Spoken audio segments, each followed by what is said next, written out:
ডিভোর্সের পরেও আবেগঘন 6 মে। নবনীতার মনে কি এখনো রয়ে গেছে পুরনো ব্যথা? নৌকা ভ্রমণে জিতু, সঙ্গে কে ছিলেন?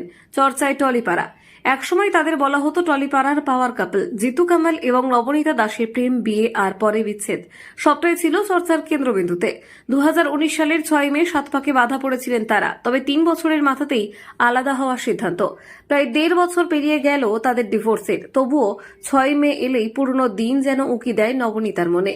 এবারে 6 মেতে নবনীতার ইনস্টাগ্রাম স্টোরি ফের উস্কে দিল সেই স্মৃতি।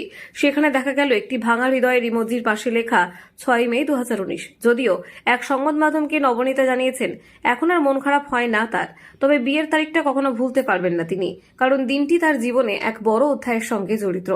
অন্যদিকে জিতু কামালের পোস্টে দেখা গেল তাকে একটি নৌকায় আনন্দে ঘুরতে, তবে সঙ্গে কারা ছিলেন তা স্পষ্ট নয়, আর তাতেই শুরু হয়েছে জল্পনা। ডিভোর্সের পরেও এই বিশেষ দিনে দুই তারকার পোস্ট ঘিরে ফের সরগরম সোশ্যাল মিডিয়া। স্মৃতি কি সত্যি কখনো মুছে ফেলা যায়?